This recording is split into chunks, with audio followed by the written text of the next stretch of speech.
নির্বাচনে আওয়ামী লীগ অন্তর্বর্তী সরকার আওয়ামী লীগের কার্যক্রম নিষিদ্ধ করায় দলটি সরাসরি নির্বাচনে অংশ নিতে পারছে না।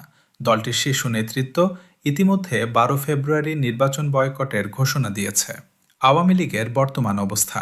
গত বছরের মে মাসে অন্তর্বর্তী সরকার আওয়ামী লীগের কার্যক্রম নিষিদ্ধ করে প্রজ্ঞাপন দেয়। এর ফলে আসন্ন ত্রয়োদশ জাতীয় সংসদ নির্বাচনে দলটি অংশ নিতে পারছে না। দেশের বাইরে থাকা দলটির শীর্ষ নেতৃত্ব ১২ ফেব্রুয়ারি নির্বাচন বয়কটের ঘোষণা দিয়েছে। নির্বাচনে অংশ নেওয়া নেতারা। দল নিষিদ্ধ হওয়া সত্ত্বেও অন্তত ২ জন নেতার খোঁজ পাওয়া গেছে যারা নির্বাচনে প্রার্থী হয়েছেন। তারা হলেন যুবলীগের কেন্দ্রীয় কমিটির সদস্য ব্যারিস্টার তৌফিকুর রহমান, যিনি নরসিংদী ৫ আসন থেকে স্বতন্ত্র প্রার্থী হিসেবে লড়ছেন। কেন্দ্রীয় স্বেচ্ছাসেবক লীগ নেতা কামরুজ্জামান ভূঁইয়া, যিনি গোপালগঞ্জ ২ আসন থেকে নির্বাচন করবেন, যাদের মনোনয়নপত্র বাতিল হয়েছে। আওয়ামী লীগের আরও ২ পদধারী নেতা মনোনয়নপত্র জমা দিলেও যাচাই বাছাইয়ে তা বাতিল হয়ে যায়। সাতক্ষীরা জেলা আওয়ামী লীগের কৃষি বিষয়ক সম্পাদক এস.এম. মুজিবুর রহমান, সাতক্ষীরা ১ আসন। মোহনপুর উপজেলা কৃষক লীগের মহিলা বিষয়ক সম্পাদক হাবিবা বেগম, রাজশাহী ৩ আসন। অন্যান্য প্রার্থী। আওয়ামী লীগ থেকে বহিষ্কৃত হলেও অন্য কোনো দলে যোগ দেননি এমন নেতাদের মধ্যে আব্দুল লতিফ সিদ্দিকী টাঙ্গাইল ৪ আসন থেকে প্রার্থী হয়েছেন। আওয়ামী লীগের ভোটার ফ্যাক্টর।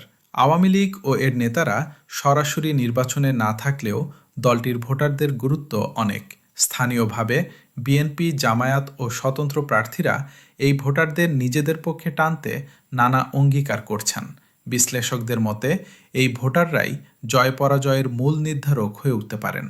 তবে তারা শেষ পর্যন্ত কতটা কেন্দ্রে যাবেন তা নিয়ে প্রশ্ন আছে। যে যাই বলুক, ১২ ফেব্রুয়ারি ভোট হবে।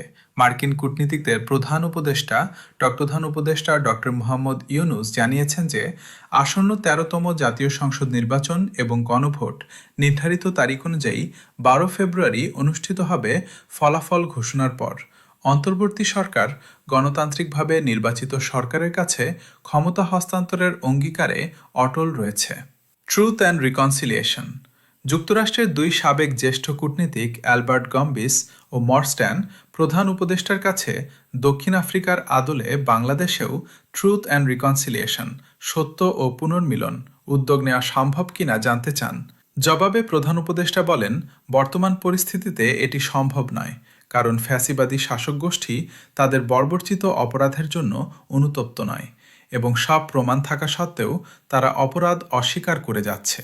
ভুল তথ্য ও অপপ্রচার। নির্বাচন ঘিরে উদ্দেশ্যপ্রণোদিতভাবে বিভ্রান্তি এবং প্রচুর ভুয়া খবর ছড়ানো হচ্ছে বলে ডক্টর ইউনূস উল্লেখ করেন। তিনি আশ্বস্ত করেন যে নির্বাচনের সময় তার সরকার নিরপেক্ষ থেকে সব রাজনৈতিক দলের জন্য সমান সুযোগ নিশ্চিত করবে। অন্যান্য আলোচনা। বৈঠকে জুলাই বিপ্লব, এর পরবর্তী পরিস্থিতি, জুলাই সনদ এবং অভ্যুত্থানের নেতৃত্বে থাকা তরুণদের উত্থান নিয়ে আলোচনা হয়। মার্কিন কূটনীতিকরা গত ১.৫ বছরে দেশ পরিচালনায় প্রধান উপদেষ্টার ভূমিকার প্রশংসা করেন। সাবেক পররাষ্ট্রমন্ত্রী হাসান মাহমুদের একটি সাক্ষাৎকারের ভিত্তিতে আওয়ামী লীগ ও বিএনপির রাজনৈতিক অবস্থান নিয়ে আলোচনা করা হয়েছে। সাবেক পররাষ্ট্রমন্ত্রী হাসান মাহমুদ জানিয়েছেন যে দেশের গণতন্ত্র রক্ষা এবং অরাজনৈতিক শক্তির হাত থেকে দেশকে মুক্ত করতে আওয়ামী লীগের পক্ষ থেকে বিএনপির সাথে কাজ করতে কোনো আপত্তি। তিনি উল্লেখ করেন যে বিএনপি, জামায়াত ও অন্যান্য শক্তিকে সাথে নিয়ে আওয়ামী লীগ বিরোধী আন্দোলন করলেও তিনি বিএনপিকে একটি রাজনৈতিক দল হিসেবেই বিবেচনা করেন।